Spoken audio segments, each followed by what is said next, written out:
Post divorce ആണ് ഞാൻ പറയുന്നത് കേട്ടോ. ഡിവോഴ്സ് കഴിഞ്ഞുള്ള കാര്യത്തിൽ പിന്നെയും സംസാരങ്ങൾ നടക്കും. നമ്മൾ തമ്മിൽ എവിടെയെങ്കിലുമൊക്കെ മറ്റേ തീപ്പൊരി സാധനം തട്ടൂലോ, പണ്ടേ നീ ഇങ്ങനെന്നുള്ള സാധനം വരുമല്ലോ. അന്ന് രാവിലെ എന്റെ കല്യാണത്തിനുണ്ട കമ്മല് മറന്നുപോയിട്ട് അവനാണ് എറണാകുളത്ത് നിന്ന് വെളുപ്പിനെ കമ്മലും കൊണ്ടുവന്നത്. ഞാൻ വിളിച്ചിട്ടൊന്നുമില്ല. ഇവൻ വരും എന്നുള്ളത് നമുക്ക് അണ്ടർസ്റ്റാൻഡ് ആയിട്ടുള്ള കാര്യമാണ്. അപ്പം ഒരു husband and wife relationship end ചെയ്യാമെന്ന് തീരുമാനിക്കുമ്പോഴേക്കും ബാക്കി ഒരുപാട് സ്ഥലങ്ങൾ ഹെൽത്തി ആയിട്ട് പോകുന്ന കാര്യങ്ങൾ മുന്നോട്ട് കൊണ്ടുപോകാൻ പറ്റുമെങ്കിൽ എന്തുകൊണ്ട് മുന്നോട്ട് കൊണ്ടുപോകാൻ പോയി കൂടാ.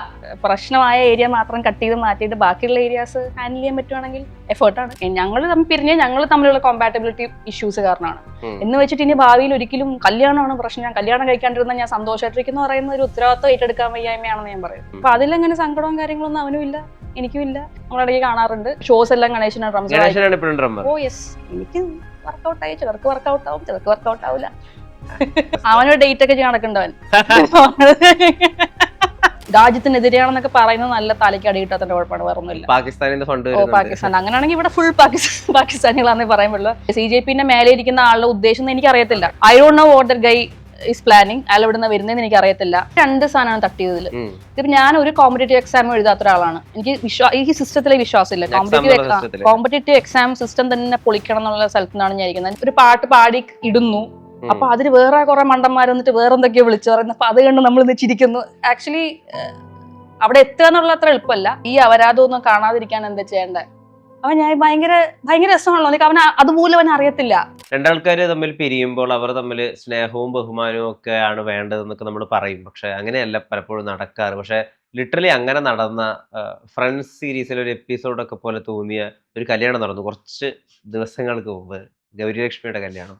നമസ്കാരം ഗൗരിലക്ഷ്മി. നമസ്കാരം. അത് ഭയങ്കര ഹാർട്ട് വാമിംഗ് ആയിട്ടുള്ളൊരു ഇൻസിഡന്റ് ആയിരുന്നു. അങ്ങനെ അധികം കണ്ടിട്ടില്ല. ആളുകൾ പറഞ്ഞു ഇത് നമ്മളങ്ങനെ ചില യൂറോപ്യൻ സിനിമകളിലും ഈ ഫ്രണ്ട്സിൽ അങ്ങനെ ഒരു എപ്പിസോഡ് ഉണ്ട്. നമ്മുടെ ആമിർ ഖാൻ ഇപ്പൊ കല്യാണം കഴിച്ചപ്പോ ഭാര്യമാരെയും മക്കളെയും എല്ലാരും അടിച്ചു പിരിഞ്ഞു എന്നാണല്ലോ പലപ്പോഴും പിരിഞ്ഞുവിന്റെ മുമ്പിൽ വെക്കുന്ന ടേമിനെ അടിച്ചു പിരിഞ്ഞു എന്നാണല്ലോ.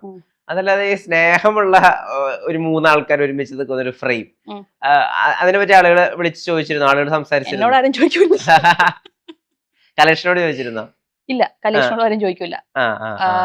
നമ്മുടെ ഇമ്മീഡിയറ്റ് സർക്കിളിലുള്ള എല്ലാവർക്കും അറിയാം ഈ ഇവൻ എവിടെ പോകാനൊന്നും പോകുന്നില്ല, ഇതിനകത്ത് തന്നെയുള്ള ആളാണെന്ന്. ഇപ്പൊ നമ്മുടെ കൊളീഗ്സ് ആയിക്കോട്ടെ, അല്ലെങ്കിൽ ഏറ്റവും അടുത്ത സുഹൃത്തുക്കൾക്കും എല്ലാവർക്കും അറിയാം ഗണേഷ് എന്നാണ്. ആ ഗണേഷ് എവിടെയെങ്കിലും ഗണേഷ് ഇങ്ങനെ ഉണ്ട്. അതൊരു ഭാര്യ ഭർത്താവ് എന്നുള്ള രീതിയിൽ മാത്രമല്ല, ഒരുപാട് നമ്മുടെ ലൈഫിൽ വേറെ ഒരുപാട് രീതിയിൽ ഇന്റർട്വൈൻഡ് ആയിട്ട് കിടക്കുവാണ്. അപ്പം ഒരു husband and wife relationship end ചെയ്യാമെന്ന് തീരുമാനിക്കുമ്പോഴേക്കും ബാക്കി ഒരുപാട് സ്ഥലങ്ങൾ ഹെൽത്തി ആയിട്ട് പോകുന്ന കാര്യങ്ങൾ മുന്നോട്ട് കൊണ്ടുപോകാൻ പറ്റുമെങ്കിൽ എന്തുകൊണ്ട് മുന്നോട്ട് കൊണ്ടുപോകാൻ പോയി കൂടാ എന്നുള്ളൊരു സ്ഥലത്തു നിന്നാണ് നമുക്കതും ആ ഏരിയ ഒന്ന് ട്രൈ ചെയ്ത് നോക്കാം. ഇത് മാത്രം നമുക്ക് മാറ്റി വെച്ചിട്ട് മറ്റേ പ്രശ്നമായ ഏരിയ മാത്രം കട്ട് ചെയ്ത് മാറ്റിയിട്ട് ബാക്കിയുള്ള ഏരിയാസ് ഹാൻഡിൽ ചെയ്യാൻ പറ്റുവാണെങ്കിൽ എഫേർട്ടാണ്, നല്ല എഫേർട്ട്. ഇതിന് കുറെ രീതിയിലൊക്കെ ആളുകൾ ഒബ്സർവ് ചെയ്ത് നിൽക്കുന്നുണ്ട്. ഇപ്പൊ ഗണേശന് പൊസസീവ് ആയിട്ട് ഇതില് വിഷമമൊന്നും തോന്നില്ലേ? 2 ഗണേശന് എങ്ങനെയാണ് ഇതിന് മാത്രം പക്വത ഉണ്ടായിട്ടുള്ളത്?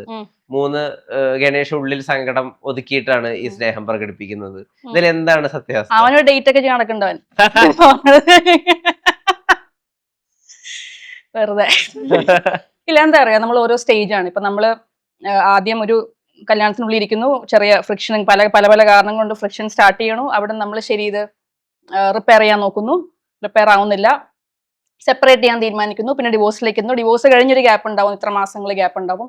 ഈ ഓരോ സ്റ്റേജിലും നമ്മൾ മുന്നോട്ട് പോകുമ്പോൾ ഓരോ സാധനം സോർട്ട് ചെയ്താണ് പോകുന്നത്. ഈ വിഷമമൊക്കെ ഇനിഷ്യൽ സ്റ്റേജിലാണ്, അങ്ങോട്ടും ഇങ്ങോട്ടും. ഇപ്പൊ പരാതികളും ദേഷ്യവും, നീ എന്തുകൊണ്ട് അത് ചെയ്ത, നീ ഇങ്ങനെ ചെയ്തില്ലേ എന്നൊക്കെ ഉള്ള ആ ദേഷ്യവും പൊട്ടിത്തെറി എല്ലാം കഴിഞ്ഞൊരു സ്ഥലത്ത് എത്തിക്കഴിഞ്ഞാണ് ഞാൻ കല്യാണം കഴിക്കുന്നത്.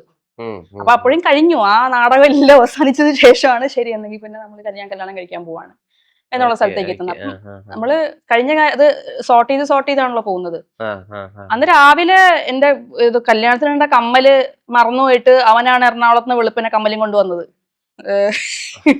അപ്പൊ ഇത് നമ്മൾ തമ്മിൽ അങ്ങനത്തെ അത് കംപ്ലീറ്റ്ലി കഴിഞ്ഞു. അത് ആ ബന്ധം നമ്മൾ എന്താണോ വർക്കാവാത്തത് അത് മാറ്റി വെച്ചിട്ട് വർക്കാവുന്ന സാധനങ്ങളും കൊണ്ട് മാത്രമാണ് നമ്മൾ മുമ്പോട്ട് പോകുന്നത്. അപ്പൊ അതിലങ്ങനെ സങ്കടവും കാര്യങ്ങളൊന്നും അവനും ഇല്ല, എനിക്കും ഇല്ല. തലക്കെട്ടുകൾ കാണുമ്പോ എന്താ റിയാക്ഷൻ? ഗൗരിയുടെ 2ാം വിവാഹം നടത്തുന്നത് മുൻ ഭർത്താവ്, ഇങ്ങനെയൊക്കെയാണല്ലോ ഒരു ബേസിക് ക്യാപ്ഷൻസ് വരുന്നത്. ഇങ്ങനത്തെ അട്രൻസസിനോട് എങ്ങനെ റിയാക്ട് ചെയ്യും? അതിപ്പോ നിങ്ങൾക്കറിയില്ല, വിൽക്കുന്ന സാധനം നിങ്ങൾ മുമ്പിൽ വെക്കുക. അപ്പൊ അത് കാണുമ്പോൾ അത് ഓഫ് കോഴ്സ് ഭയങ്കര അട്രാക്റ്റീവ് ആയിട്ടുള്ള ടൈറ്റിലാണ്. അതിന്റെ സൈക്കോളജി നമുക്കറിയാലോ. മീഡിയ എങ്ങനെ വർക്ക് ആവും, ഓഡിയൻസ് എങ്ങനെ വർക്ക് ആവും എന്നൊക്കെ നല്ല ക്ലാരിറ്റി ഉള്ളതുകൊണ്ട് ഇതിങ്ങനെയൊക്കെ തന്നെ വരുള്ളൂ എന്നറിയാലോ. ഇത് എക്സ്പെക്ട് ചെയ്തുകൊണ്ട് തന്നെയാണല്ലോ ഇതൊക്കെ ചെയ്യണേ. ഇങ്ങനെ ഒരുപാട് ആളുകൾക്ക് ശീലം ഇല്ലാത്തൊരു സാധനമാണ്. ഇപ്പൊ ഇതില്ലായിരുന്നെങ്കിൽ വേറെ നറേറ്റീവ് വന്നേനെ, മറ്റവനെ തേച്ചിട്ട് ഇവന്റെ കൂടെ പോയി എന്നുള്ളതിനെ.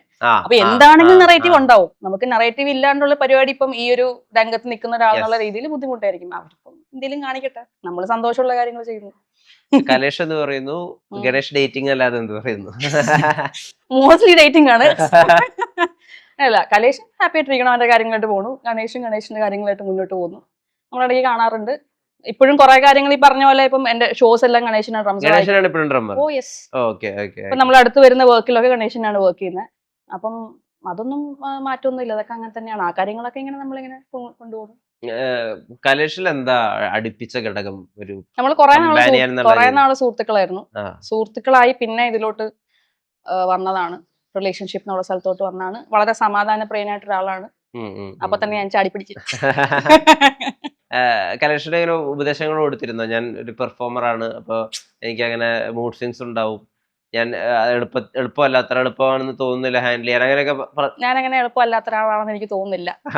എനിക്കങ്ങനെ ഭയങ്കര ബുദ്ധിമുട്ടി കൂടെ ജീവിക്കേണ്ട കാര്യമൊന്നുമില്ല. അത് സിമ്പിളായിട്ട് മുന്നോട്ട് കൊണ്ടുപോകാം. പിന്നെ ഈ പറഞ്ഞ പോലെ പെർഫോമർ എന്നൊക്കെ പറയുമ്പം ആ പെർഫോമൻസ് കഴിഞ്ഞാൽ പിന്നെ ഞാൻ വളരെ സാധാരണ വീട്ടിൽ വന്നിട്ട് ഇരിക്കുന്ന ഒരാളാണ് ഞാൻ. നിങ്ങൾ എന്നെ അധികം അങ്ങനെ പുറത്തൊന്നും പറഞ്ഞ പോലെ കാണത്തുമില്ല. അപ്പം വളരെ സാധാരണ ഒരു അകത്ത് വീട്ടിനുള്ളിൽ ഇരിക്കുന്ന, ആവശ്യത്തിന് മാത്രം പുറത്തൊക്കെ ഇറങ്ങി ഭക്ഷണമൊക്കെ ഉണ്ടാക്കി എന്തെങ്കിലും സീരീസ് ഒക്കെ കണ്ട് വളരെ സാധാരണ പരിപാടിയാണ്. അങ്ങനെ ഭയങ്കര കോംപ്ലിക്കേറ്റഡ് വലിയ നിങ്ങൾ മറ്റേ ഭയങ്കര വലിയൊരു സെലിബ്രിറ്റിയാണ് കെട്ടാൻ പോകുന്നത്, ഇതോടുകൂടി ജീവിതം അങ്ങ് മാറും, അങ്ങനെയൊന്നും മാറുന്നില്ല. കുറച്ചുകൂടെ ചുരുങ്ങിയാലേ ഉള്ളൂ എന്നെ കെട്ടിക്കഴിഞ്ഞാൽ. അപ്പോ അങ്ങനെയൊന്നുമില്ല. ഈ കല്യാണം ആദ്യം ഫെയിൽ ആവുമ്പോഴേ പിന്നെ കല്യാണം എന്നുള്ള ആ ഒരു ഏർപ്പാടിനോട് തന്നെ വിശ്വാസം നഷ്ടപ്പെട്ടു പോകില്ല കുറെ പേർക്ക്.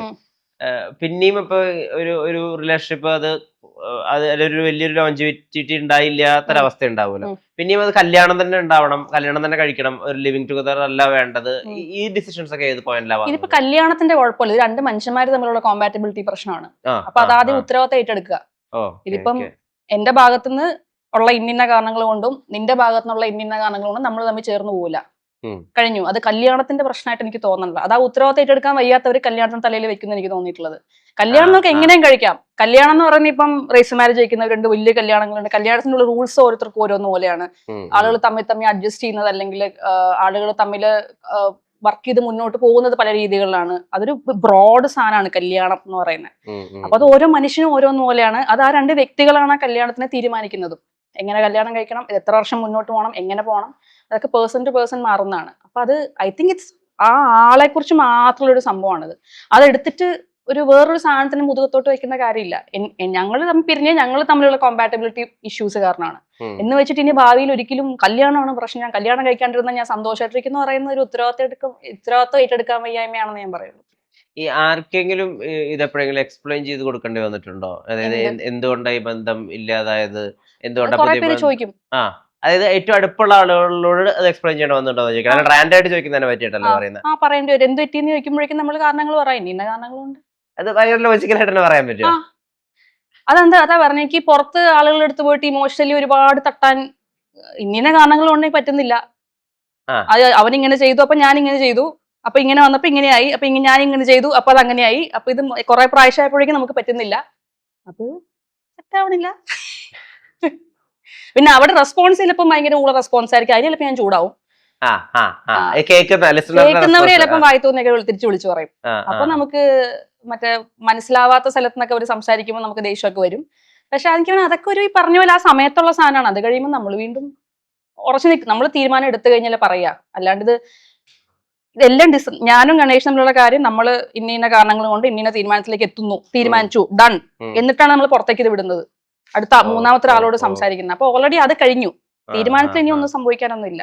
പിന്നെ അവരുടെ പേഴ്സണൽ സ്ഥലത്ത് നിന്ന് വരുന്ന റെസ്പോൺസസും കാര്യങ്ങളുമാണ്. അപ്പൊ അവിടെ ഇത് നമ്മൾ ഡീൽ ചെയ്തല്ലോ. നിങ്ങൾ രണ്ടുപേരിൽ ആരാ പറഞ്ഞത് നമുക്ക് സെപ്പറേറ്റ് ആയിട്ട് ജീവിച്ചിട്ടും ഒരുമിച്ചുള്ളൊരു നമുക്ക് സെപ്പറേറ്റ് ആയിട്ട് എക്സിസ്റ്റ് ചെയ്യാം, പക്ഷെ കല്യാണം അല്ലാതെ, എന്നിട്ട് നമുക്ക് ഒരുമിച്ച് ജേർണി പോവാം? അത് ഫസ്റ്റ് പറഞ്ഞിട്ടൊന്നുമില്ല.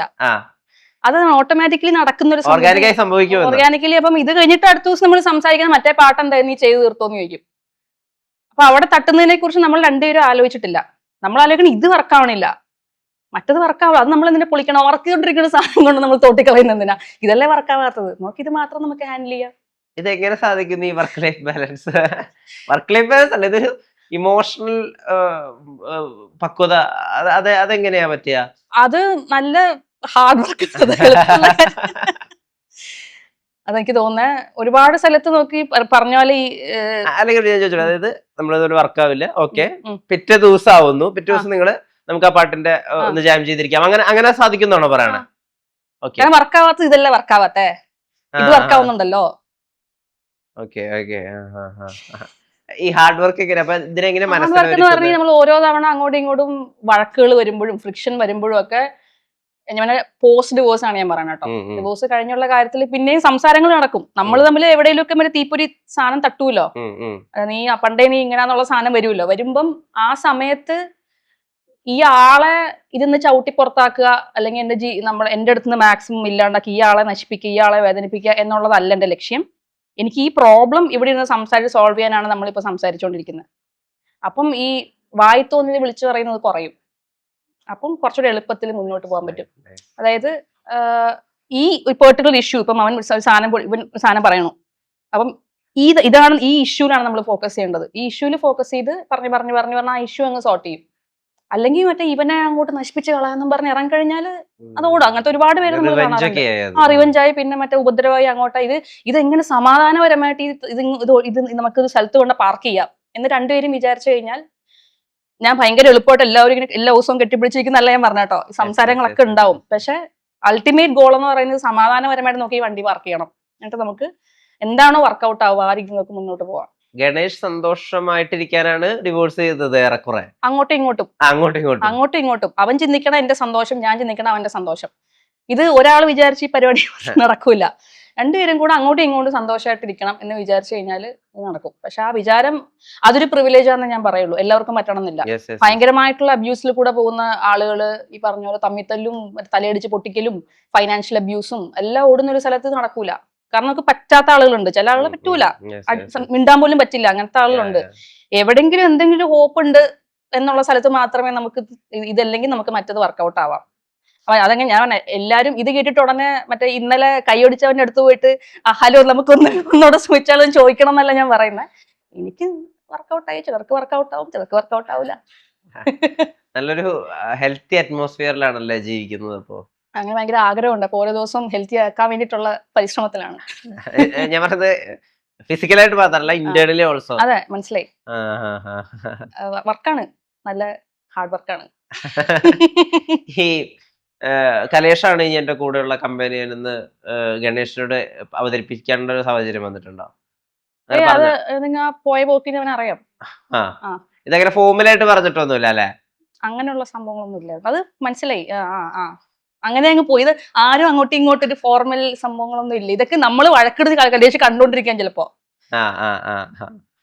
അപ്പൊ അത്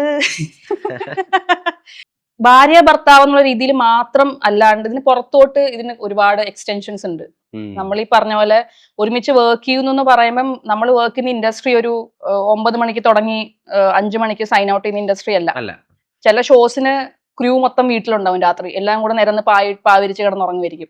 അപ്പൊ ഇത് പേഴ്സണൽ ലൈഫും പ്രൊഫഷണൽ ലൈഫും ഒക്കെ ആയിട്ട് ഈ കല്യാണം അല്ലാണ്ട് നമ്മുടെ സുഹൃത്തുക്കളാണ്. ചില സമയത്ത് എനിക്ക് ലാസ്റ്റ് ഒക്കെ ആയപ്പോഴേക്കും ഞാനും കണ്ടേച്ച സിബ്ലിങ്സ് ആണ്, സിബ്ലിംഗ് റൈവലറി ആണ്. അതവിടെ വയ്ക്കണം, അതവിടെ വയ്ക്കരുത്, ഇത് ഇവിടെ എടുത്തുകൊണ്ട് പോയി, ഇല്ലെങ്കിൽ എടുത്തുകൊണ്ട് പോലും ഇവിടെ തന്നെ ഇരിക്കും. മൊത്തം സിബ്ലിംഗ് റൈവലോട്ടൊക്കെ എത്തി. ഇപ്പൊ തന്നെ നമ്മൾ ഡിവോഴ്സ് കഴിഞ്ഞ് നമുക്ക് കുറെ ഷൂസ് ഉണ്ട്, ഈ ഷൂസ് വീതിക്കണം. ഇവൻ എനിക്ക് പച്ച ഷൂസ് വേണം, എനിക്കിത് കിട്ടിയേ പറ്റുള്ളൂ. അങ്ങനെ നീ അന്ന് എടുത്തോണ്ട് പോയി അവന്റെ ബ്ലാക്ക് ട്രക്കിംഗ് ഷൂസ് എനിക്ക് തിരിച്ചു തരണം. ഇല്ല, അത് എനിക്ക് മറ്റേ അവിടെ പോകുമ്പോൾ വേണം. ഇങ്ങനെയൊക്കെ ലാസ്റ്റ് ഒക്കെ എത്തിയപ്പോഴേക്കും അവിടെ എത്തി. അപ്പൊ ഇത് ഹസ്ബൻഡിന്റെ വൈഫിന്റെ പുറത്തോട്ടും കുറെ എക്സ്റ്റൻഷൻ ഉണ്ട് ഇതിന്. അപ്പൊ അങ്ങനെ ഒരു സാധനം നമ്മള് നിക്കുമ്പം അതിന് മറ്റേ രസങ്ങളൊക്കെ നമ്മൾ അതിനെ കളയുന്നേ. ഈ വിവാഹ ഈ ദിവസം നടക്കുന്ന എവിടെ ഫുൾ ടൈം ഉണ്ടാവണം അങ്ങനെയും പറഞ്ഞിട്ടില്ല. അത് അദ്ദേഹം കണ്ടറിഞ്ഞു വന്നിട്ടാണ് അത്രയും വിളിച്ചിട്ടൊന്നുമില്ല.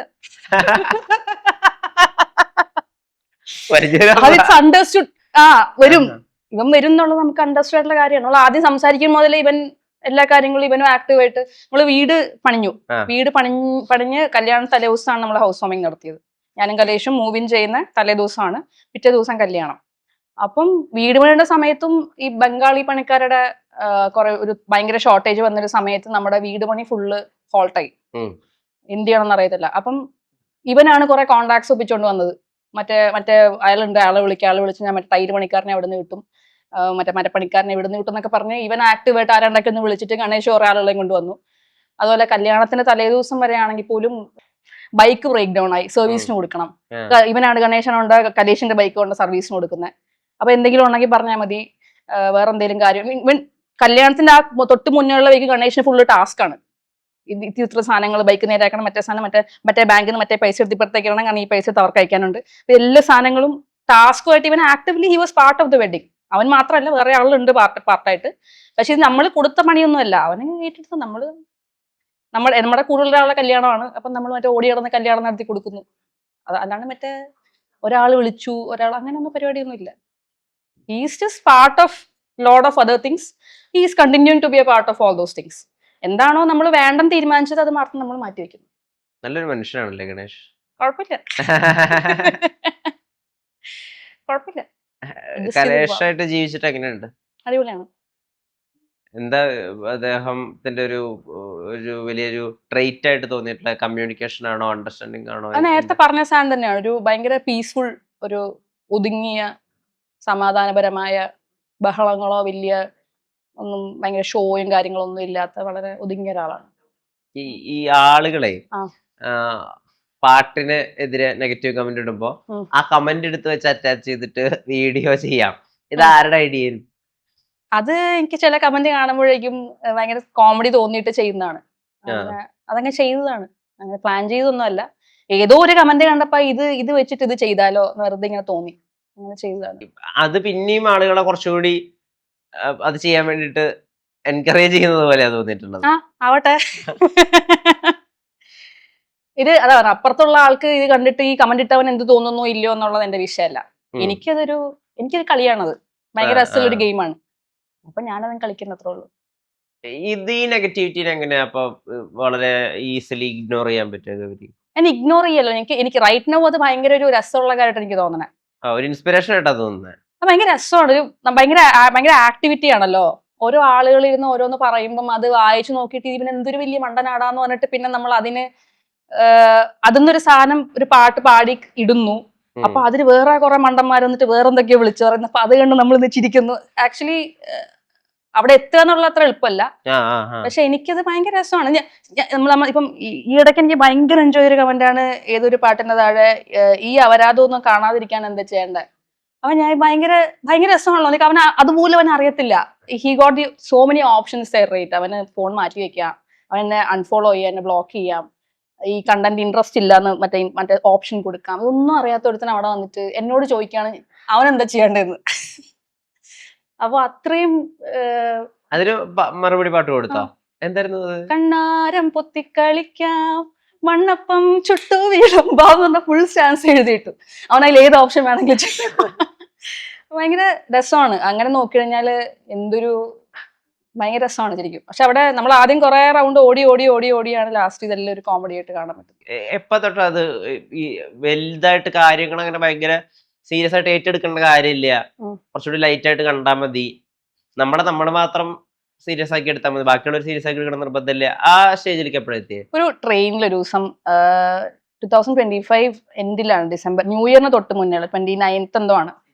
അപ്പം എനിക്ക് ബൈ റോഡ് ട്രാവൽ ഭയങ്കര ബുദ്ധിമുട്ടാണ്. എനിക്ക് മോഷൻ സിക്നസ് ഭയങ്കര പ്രശ്നമാണ്. അപ്പൊ ശ്രദ്ധിക്കാൻ വരും, തല കറങ്ങും. അപ്പൊ കാറ് മാക്സിമം ഞാൻ ഒഴിവാക്കും. ട്രെയിനൊക്കെയാണ് എടുക്കാറുള്ളത് എപ്പോഴും എല്ലായിടത്തും പോകുമ്പോൾ. യൂഷ്വലി ഇപ്പൊ നമുക്ക് ടിക്കറ്റ് നേരത്തെ എടുത്തിട്ട് ഈ പറഞ്ഞ പോലെ വന്ദേ ഭാരത് ആണെങ്കിൽ അടിപൊളി, അല്ലെങ്കിൽ ഏതെങ്കിലും സ്ലീപ്പർ എന്തെങ്കിലും ടിക്കറ്റ് ഉണ്ടാവും സാധാരണ. അന്ന് ടിക്കറ്റ് കിട്ടിയില്ല തിരിച്ച് ഷോ കഴിഞ്ഞിട്ട്. അപ്പൊ ഞാൻ ജോയൽ നമ്മുടെ മാനേജർ ജോയലിനോട് പറഞ്ഞു, തൃശ്ശൂരാണ് ഷോ കഴിഞ്ഞ്, ഞാൻ പറഞ്ഞു നോക്കി ഓടിക്കയറാം, ജനറലെങ്കിൽ ജനറൽ, ട്രെയിൻ തന്നെ പോയി, കാറൊന്നും വയ്യ. അപ്പം അവന്റെ ജോയലിന്റെ ഏതോ ഫ്രണ്ട് കാറിൽ കൊച്ചിയൊക്കെ പോകുന്നുണ്ട്, വേണമെങ്കിൽ ചേച്ചി കാറിൽ പോ, ഞാൻ ഇല്ല ട്രെയിനിൽ തന്നെ പോവാം. അപ്പൊ ജോയലിനെങ്കിൽ ഞാനും വരാന്ന് പറഞ്ഞിട്ട് നമ്മൾ രണ്ടുപേരും കൂടെ ജനറൽ കയറി തൃശ്ശൂര് കൊച്ചി. ന്യൂ ഇയറിന് ഒരു ദിവസം മുന്നേ ഇടിന്ന് പറഞ്ഞ മുട്ടനടി. അപ്പൊ എന്റെ റൈറ്റ് സൈഡിൽ ഒരു നല്ല ഒന്നാമതരം കള്ളുകൂടിയുണ്ട്, Malayali. He will be in his 40s. പുള്ളി ഇരിക്കുകയാണ്. പുള്ളി ഇരുന്നിട്ട് എന്റെ മുട്ടിൽ ചാരി ഉറങ്ങാൻ അങ്ങേര്. ഓഫാണ് ആള്, നല്ല മണം ഉണ്ട്. ഓഫ് ഞാൻ ഇങ്ങനെ നിൽക്കാണ്. അപ്പൊ ലെഫ്റ്റിലൊരു തമിഴൻ കയറി. പുള്ളി നല്ല ഫിറ്റാണ് തമിഴൻ. ആ പുള്ളി ലെഫ്റ്റിൽ നിന്നിട്ട് തമിഴൻ പാട്ട് ഇങ്ങനെ MGRന്റെ പാട്ടൊക്കെ ഇങ്ങനെ പാടിക്കൊണ്ടിരിക്കുക. അപ്പൊ ഇയാള് കുറച്ചപ്പോഴേക്കും ഇയാൾ ഉറക്കം ഡിസ്റ്റർബ് ആയിട്ട് ചാടി എണീറ്റ്. എന്നിട്ട് ഇയാള് പച്ചത്തെറിയ അവിടെ നിന്നിട്ട് മനുഷ്യൻ ഉറങ്ങാനും സമ്മതിക്കില്ലേ, വാഴടക്കട എന്നൊക്കെ പറഞ്ഞിട്ട് ഇയാൾ ഇംഗ്ലീഷിലൊക്കെ ചീത്ത വിളിക്കാൻ തുടങ്ങി. ഇത് മലയാളി കള്ളുടിയൻ. അപ്പം ഈ പുള്ളി, നിങ്ങൾ ഇതിനെ ഇംഗ്ലീഷിൽ ചീത്ത വിളിക്കുന്നത്, ഞാൻ തമിഴനാണ്, എനിക്ക് ഇംഗ്ലീഷ് ഒന്നും അറിയില്ല, നിങ്ങൾ നമ്മുടെ ഭാഷയിൽ ചീത്ത വിളിക്കും എന്ന് പറഞ്ഞു. അപ്പൊ നിനക്ക് വിവരവും വിദ്യാഭ്യാസം ഒന്നും ഇല്ലടാ എന്നൊക്കെ പറഞ്ഞാൽ അടുത്ത റൗണ്ട് വരെയാണ്. ഇയാൾക്ക് എല്ലാം ചിരിയാ. എന്നിട്ട് ഇയാൾ ഇല്ല സാർ എനിക്കിതൊക്കെ ഉള്ളൂ, അപ്പൊ നീ കൂലിപ്പണിക്കാരനാണോടാ എന്നൊക്കെ പിന്നെയും തിരിച്ചീത്ത വിളിക്കും ഇവൻ. അപ്പൊ ഇയാൾ പിന്നെയും ചിരിച്ചിട്ട് ആണ്, പക്ഷെ എനിക്ക് തമിഴ്നാട്ടിലൊരു ഭാര്യ, കേരളത്തിലൊരു ഭാര്യ, ഓരോ ഭാര്യയിൽ 2 കുട്ടികൾ വെച്ചിട്ട് സന്തോഷമായിട്ടാണ് സാർ ഞാൻ ജീവിക്കുന്നത്. എന്നിട്ട് ട്രെയിനൊരു പാലത്തിൽ കൂടി ഇങ്ങനെ ആള് ഫുള്ള് ചിരിച്ചോണ്ടിരിക്കുകയാണ്. ഇയാൾ ഇങ്ങനെ ശശിയായിക്കൊണ്ടിരിക്കുക ഇവിടെ ഇപ്പുറത്തുള്ള ആള് പുള്ളി നിർത്തൂല. പക്ഷെ ട്രെയിൻ ഇങ്ങനെ ഒരു പാലത്തിൽ കൂടി ഇങ്ങനെ പോയിക്കൊണ്ടിരിക്കാം. അപ്പൊ ഇവർ കൂള് പറഞ്ഞ നിന്നെ എടുത്ത് ഞാൻ താഴെ ഇടുന്നു പറഞ്ഞു. വാ സാർ, സാറും ചാടിക്കോ, എനിക്ക് നിന്ന് നീന്താ അറിയാം, സാർ തന്നെ വിളിക്കണേ, സാർ നീന്താ അറിയോ, നമുക്ക് നീന്തി അപ്പുറത്തെ കരയിൽ പോയി കയറാം, എന്നിട്ട് അവിടെ ഇരുന്ന് പാട്ട് പാടാം എന്നൊക്കെ പറയുള്ളൂ ഇങ്ങനെ. അപ്പൊ എനിക്ക് മനസ്സിലായി എന്ത് മനുഷ്യനാണ് ഇയാൾ, ഇത്രയും ആളുകളുടെ മുമ്പിലിട്ട് ഇങ്ങനെ. ഇയാള് ഫിറ്റാണെങ്കിൽ ദേഷ്യമൊന്നും ഇയാൾക്ക് വന്നില്ല. ഇയാൾ ഇങ്ങനെ ആള് പിന്നെയും പാട്ട് പാടിക്കൊണ്ടേയിരിക്കും. ഇയാള് ചീത്ത വിളിക്കും, പാട്ടിനടക്കി ഇയാൾ റിപ്ലൈ കൊടുക്കും, എന്നിട്ട് പിന്നെ ഇയാൾ ഇങ്ങനെ പാടിക്കൊണ്ടിരിക്കും. And he's just having a good time inside the train. ഇവൻ ഇങ്ങനെ തെറിവിളിച്ചുകൊണ്ടിരിപ്പുണ്ട്, ഇയാള് പാട്ട് പാടിക്കൊണ്ടിരിക്കുന്നുണ്ട്. പിറ്റേ ദിവസം രാവിലെയാണ് ഞാൻ ഇവനൊക്കെ കലേഷോട് പറഞ്ഞു, എടാ ഭയങ്കര സംഭവമാണ് അയാള്, അത്രയും ആളുകളുടെ മുമ്പിലിട്ട് അത്രയും ഇൻസൾട്ട് ചെയ്തിട്ട് കള്ളു കുടിച്ച് ബോധം ഇല്ലാതിരുന്നിട്ട് പോലും ഒരു തെറിവാക്ക് അവന്റെ വായിന്ന് വന്നിട്ടില്ല. So how unaffected that guy is. അങ്ങനെ ആവണം എന്നൊരു സാധനം എനിക്ക് തന്നു. അത് കഴിഞ്ഞ് പിന്നെ ഈ പോലെ കമന്റ് കാണുമ്പോൾ എനിക്ക് ഇയാളെ ഓർമ്മ വരിക, നമ്മുടെ കള്ളുടിയനെ. പുള്ളി ഭയങ്കര ഇൻസ്പിറേഷൻ ആണ് എനിക്ക്. അങ്ങനെ ഒരാളെ ഹാൻഡിൽ ചെയ്യാൻ പറ്റും. ലൈക്ക് അയാൾ പറയുന്നല്ല അയാളെ കുറിച്ചാണെന്നും, ഞാൻ സന്തോഷമായിട്ട് 2 പെഗൊക്കെ അടിച്ചിട്ട് സന്തോഷമായിട്ട് ഞാൻ ഇങ്ങനെ പാട്ടൊക്കെ പാടി പോവാണ് എന്നൊക്കെ പറയും. ഇത് ഇന്ത്യൻ ഗവൺമെന്റ് എനിക്ക് വേണ്ടി എത്തുന്ന ട്രെയിനാണ്, ഈ ട്രെയിനിൽ എനിക്ക് പാട്ട് പാടാം സാർ, സാറും പാട്ട് പാടിക്കോളൂ ഞാൻ പറഞ്ഞ. അപ്പൊ അങ്ങനെയുള്ള ചില സംഭവങ്ങൾ നമ്മളെ ചില സാഹചര്യങ്ങളിൽ ഒന്ന് റിലാക്സ് ആവാനും ഇത് ഇത്ര ഉള്ളൂ എന്ന് മനസ്സിലാക്കി തരാനൊക്കെ സഹായിക്കാറുണ്ട്. ഈ സെലിബ്രിറ്റി തോരണങ്ങളൊക്കെ ഉണ്ടല്ലോ, അതൊന്നും അങ്ങനെ ബാധിക്കാത്തത് എന്തുകൊണ്ടാ? ഇപ്പൊ ലോക്കൽ ട്രെയിനിലായാലും ട്രാവൽ ചെയ്യാം, നടന്നായാലും പോവാം, സൂപ്പർ മാർക്കറ്റിൽ പോയാലും സാധനം മേടിക്കാം, നമ്മളെ അത്ര സിമ്പിൾ ആയിട്ട് എടുക്കാൻ. ഞാൻ അങ്ങനെ എന്നെ സെലിബ്രിറ്റി ആയിട്ട് കാണുന്നില്ല. ഞാൻ എന്റെ ജോലി സ്ഥലത്ത് മാത്രമാണ് ഞാൻ ആ പോസ്റ്റിൽ ഇരിക്കുന്നത്. പോസ്റ്റ് എന്ന് പറഞ്ഞാൽ ഞാൻ ആർട്ടിസ്റ്റ് ആണ്, എന്നെ കാണാൻ ആളുകൾ വരുന്നുണ്ട്. അപ്പൊ ഞാൻ ആ സമയത്ത് ഐ ഷുഡ് പ്രൊട്ടക്ട് എന്റെ കുറെ കാര്യങ്ങൾ. എന്റെ ഇപ്പൊ എനിക്ക് ഒരുപാട് ആളുകൾ വന്നാൽ ചിലപ്പോൾ എനിക്ക് ഭയങ്കര സഫക്കേറ്റിംഗ് ആയിരിക്കും. അല്ലാത്ത സ്ഥലത്തൊക്കെ ഞാൻ മിക്കവാറും മറന്നു പോകും. ചിലപ്പോൾ ആള് ചിരിക്കുമ്പോഴൊക്കെ ഞാൻ ഈളൊന്നും എന്നെ നോക്കി ചിരിക്കുന്നതൊക്കെ അങ്ങനെയൊക്കെ ആലോചിക്കും. പിന്നെ ചില ആളുകൾക്ക് എന്നെ അറിയാലോ എന്നുള്ള ബോധമൊക്കെ വരിക.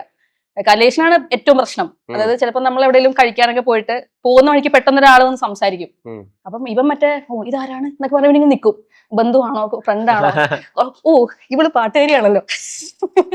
അപ്പം അങ്ങനെ ഒന്നും ആലോചിക്കാറില്ല. അത് ഇതിന്റെ ഭാഗമായിട്ട് വരുന്നൊരു എക്സ്റ്റൻഷൻ മാത്രം. ആളുകൾ നമ്മളെ തിരിച്ചറിയണമെന്നുള്ളതോ അല്ലെങ്കിൽ അത് ഞാൻ ഏൺ ചെയ്ത സാധനമൊന്നും എനിക്ക് തോന്നണില്ല.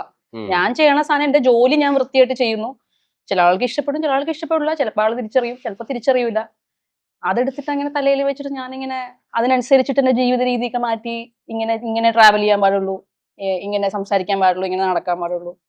I don't think I should do that. അത് ഭയങ്കര ഒരു ഇനോതന്റിക് ആയിട്ടുള്ള ഒരു സാധനമാണ് എനിക്ക് തോന്നുന്നത്. അങ്ങോട്ടൊക്കെ പോയി കഴിഞ്ഞാൽ it's a very external thing, right? അതിന്റെ ഭാഗമായിട്ട് മാത്രം. ഞാൻ ഒരിക്കലും അങ്ങനെ ആഗ്രഹിച്ചിട്ടുള്ള ആളല്ല. എനിക്ക് ഞാൻ പോകുമ്പോൾ ആളുകളൊക്കെ വന്നിട്ട് ഇങ്ങനെ ഞാൻ ആഗ്രഹിച്ചിട്ടില്ല അത്ര. എനിക്ക് ഞാൻ ചെയ്യണ സാധനം, ചില റെസ്റ്റോറൻറ്റിലൊക്കെ കഴിക്കാൻ പോകുമ്പോൾ ഇവരെന്റെ പാട്ട് വയ്ക്കും. എനിക്ക് എന്ത് ചെയ്യണമെന്ന് അറിയില്ല. അത് വെച്ചിട്ട് ഞാൻ കഴിച്ചോണ്ടിരിക്കുമായിരിക്കും. അപ്പൊ ഞാൻ എഴുന്നേറ്റ് നിൽക്കണോ, ഞാൻ കേട്ടിട്ടുണ്ടെന്ന് പറയണോ, ഞാൻ എന്താ അവിടെ ചെയ്യേണ്ടത്? ശരി, എനിക്ക് മനസ്സിലായി നിങ്ങൾ പാട്ട് വെക്കുന്നു, നിങ്ങളുടെ പാട്ട് വെക്കുന്നത് വളരെ നന്ദിയുണ്ട്, പക്ഷെ I don't know what to do about it. കാരണം ആ പാട്ട് ഞാൻ അവിടെ ഇരിപ്പുണ്ടെന്ന് അറിയാണ്ട് ഒരു പാട്ട് വെച്ചാൽ എനിക്ക് കുറച്ചുകൂടെ സന്തോഷമാണ്. കാരണം എന്റെ പാട്ടാണ് ആളുകളിലേക്ക് എത്തേണ്ടത്, ഞാനാണ് എത്തേണ്ടതെന്ന് എനിക്ക് തോന്നുന്നില്ല. എന്റെ മെസ്സേജ് എന്റെ പാട്ടാണല്ലോ. അപ്പം ആളുകൾ അത് കേട്ടാൽ മതി, എന്നെ തിരിച്ചറിയണം, ഞാൻ അങ്ങനെ ഭയങ്കര അങ്ങനെ ആവണം, ആളുകൾ എന്നെ ഇങ്ങനെ കാണണം. എനിക്കിതൊക്കെ തന്നെ. ഞാൻ ഇവിടെ എറണാകുളത്തോടെ ബൈക്കിലായിരിക്കും എറണാകുളത്ത് പോകാറുള്ളത്. സ്കൂട്ടറിൽ പോവും, നടന്നും ഓട്ടോയും ബസ്സും ട്രെയിനൊക്കെ എനിക്കിഷ്ടം. കാറൊന്നും എനിക്ക് കാറില്ല, ഞാൻ കാറ് വിറ്റു. 2 വർഷം മുന്നേ ഞാൻ കാറ് വിറ്റു. ബൈക്ക് എടുത്തോ? ബൈക്ക് അവന്റെ ബൈക്കാണ്. ഗണേഷ് ബൈക്ക് ഉണ്ടായിരുന്നു, കലേഷ് ബൈക്ക് ഉണ്ട്, പിന്നെ സ്കൂട്ടർ, ഡിയോ സ്കൂട്ടർ ഇരിപ്പുണ്ട്. എനിക്കൊരിക്കലും കാറ് വേണം തോന്നാറില്ല. അത്യാവശ്യം വന്നാൽ ഓക്കെ, നമുക്ക് ഒരു കാർ അങ്ങനെ ഭയങ്കര അത്യാവശ്യമാണെങ്കിലും maybe I will go for a second hand something. പക്ഷെ ഞാൻ ഈ ട്രിപ്പെല്ലാം ഓടിയ ആളാണ്. എനിക്കൊരു ജീപ്പ് കോമ്പസ് ഉണ്ടായിരുന്നത് ലിമിറ്റഡ്. ഞാൻ ഈ പറഞ്ഞ പോലെ ബ്രാൻഡഡ് സാധനങ്ങളൊക്കെ ആ ഒരു സമയം ഉണ്ടായിരുന്നു അതിനൊക്കെ. പക്ഷെ ഇപ്പൊ അതൊക്കെ നടന്നോളാം, അതൊന്നും വലിയ കാര്യമൊന്നുമില്ല. കാറ്, മറ്റേ ബീച്ച് സൈഡ് വീട്, മറ്റേ ആളുകൾ ഗൗരിയുടെ പാട്ട് കേൾക്കും ഇങ്ങനെ മയങ്ങി വീഴുന്നു, അങ്ങനത്തെ ഫാസിനേഷൻസ്, ഫാന്റസീസ്. മയങ്ങിയൊന്നും അത് പാട്ട് ഈ മൈക്കിൾ ജാക്സന്റെ ചില ആൽബങ്ങളൊക്കെ തുടങ്ങുമ്പോൾ ഇങ്ങനെ ആളുകൾ ഇങ്ങനെ ക്രേസ് ആയിട്ട് ഇങ്ങനെ വീടൊക്കെ ചെയ്യുന്ന സൈഡിലേക്ക്, അങ്ങനത്തെ സ്വപ്നം കൊണ്ടൊന്നും ഒരു കാലത്ത് ആളുകൾ ഇൻഫ്ലുവൻസ്ഡ് ആവണു, ആളുകൾ ഭയങ്കര ഇഷ്ടപ്പെടുന്നു എന്നൊക്കെ ഉള്ളത് സന്തോഷം ഉണ്ടാക്കുന്ന കാര്യം ഉറപ്പായിട്ടും. നമ്മള് കയ്യിലുള്ള ഒരു ആർട്ട് ആളുകളെ ഇൻഫ്ലുവൻസ് ചെയ്യുന്നുണ്ടെന്നുള്ളത്, അല്ലെങ്കിൽ ആളുകൾ ലൈഫ് ബെറ്റർ ആക്കുന്നുണ്ടെന്നോ അവരുടെ മൂഡ് ബെറ്റർ ആക്കുന്നുണ്ടെന്നോ ഒക്കെ ഉള്ളത് സന്തോഷം തരുന്ന കാര്യമാണ്. പക്ഷെ എന്റെ അൾട്ടിമേറ്റ് ഗോൾ അതല്ല. എനിക്ക് വർക്ക് ചെയ്തോ, എനിക്ക് ഇഷ്ടമുള്ള കാര്യങ്ങൾ ചെയ്തുകൊണ്ട് ജീവിക്കുക. എന്റെ പേർപ്പസ് എന്ന് പറയുന്നത് ഇവിടെ വന്ന് എക്സിസ്റ്റ് ചെയ്യുക, മാക്സിമം സാധനങ്ങൾ നന്നായിട്ട് എക്സ്പീരിയൻസ് ചെയ്യുക എന്നുള്ളത് മാത്രമാണ്. അല്ലാണ്ട് എനിക്ക് ഇവിടെ വേറെ വലിയ കാര്യങ്ങളൊന്നും ഇല്ല. ഞാൻ മറ്റേ വലിയ ലെഗസി, ഞാൻ പോയി കഴിഞ്ഞാൽ ആളുകൾ എന്നെ ഇങ്ങനെ ഓർക്കണമൊന്നും ഇല്ല. എന്നിട്ട് എനിക്കെന്താ കിട്ടാൻ അവരെ ഓർത്തിട്ട്? എനിക്കിപ്പോ ജീവിക്കാനുള്ള കാര്യങ്ങളൊക്കെ സെറ്റ് ആക്കിയിട്ട് സന്തോഷമായിട്ട് ജീവിക്കുക, അത്രേ ഉള്ളൂ. ഈ ജീവിക്കാനുള്ള കാര്യങ്ങൾ പറഞ്ഞപ്പോൾ ജീവിക്കാൻ ഒരു വീട് സെറ്റാക്കി, ആൻഡ് ആ വീടിലേക്ക് കുറെ ആളുകൾ വരുന്നുണ്ട്, ആളുകൾ താമസിക്കുന്നുണ്ട്, നല്ല റെസ്പോൺസ് ഉണ്ട് ആ വീടിനെ പറ്റി. എന്താ അങ്ങനെ ഒരു ഇനീഷ്യേറ്റീവ്? ആളുകൾക്ക് നല്ല എക്സ്പീരിയൻസ് കിട്ടുന്നുണ്ട് ഇവിടെ വന്നിട്ട്. ഒരു നമ്മളെപ്പോഴും പറയും ബീസൈക്കൂടെ എന്ന് പറയുന്ന ഒരു ഹോട്ടലോ റിസോർട്ടോ ഒന്നും അല്ല, ഇതൊരു വീടാണ്. സോ ഈ വീട്ടിൽ വന്നിട്ട് നിങ്ങൾക്ക് ഒരു വീട് എക്സ്പീരിയൻസ് ആണെങ്കിൽ വളരെ സമാധാനമായിട്ട് ഇതിൻ്റെയൊക്കെ നടക്കി നല്ല ഫുഡ് ഉണ്ട്. അപ്പം അങ്ങനെയുള്ള സാധനം എക്സ്പീരിയൻസ് ചെയ്യണമെങ്കിൽ നിങ്ങൾക്ക് വന്ന് എക്സ്പീരിയൻസ് ചെയ്യാം. അപ്പം നിങ്ങൾ എക്സ്പീരിയൻസ് ചെയ്യുമ്പോൾ അത് വെച്ച് എനിക്ക് കുറച്ച് പൈസയും കിട്ടും, അത് വെച്ച് എനിക്ക് ജീവിക്കാം. സോ അങ്ങോട്ടും ഇങ്ങോട്ടുള്ള ഒരു മ്യൂച്വൽ സാധനമാണ്. എനിക്ക് ജനറലി വീട് ഇന്റീരിയേഴ്സ് ഒക്കെ ആ ഡിപ്പാർട്ട്മെന്റ് ഭയങ്കര ഇഷ്ടമാണ്. ഇന്റീരിയേഴ്സ് ഭയങ്കരമായിട്ട് ചെയ്യുക, ആർക്കിടെക്ചർ ഒക്കെ ഭയങ്കര ഇഷ്ടമുള്ള ഫീൽഡാണ്. അപ്പൊ അങ്ങനെ ചെയ്തൊരു വീടാണിത്. അപ്പൊ അത് ബാക്കിയുള്ളവരും കൂടെ അതൊന്ന് എൻജോയ് ചെയ്യുമ്പോഴും അപ്രീഷിയേറ്റ് ചെയ്യുമ്പോഴൊക്കെ ഒരു സന്തോഷമുണ്ട്.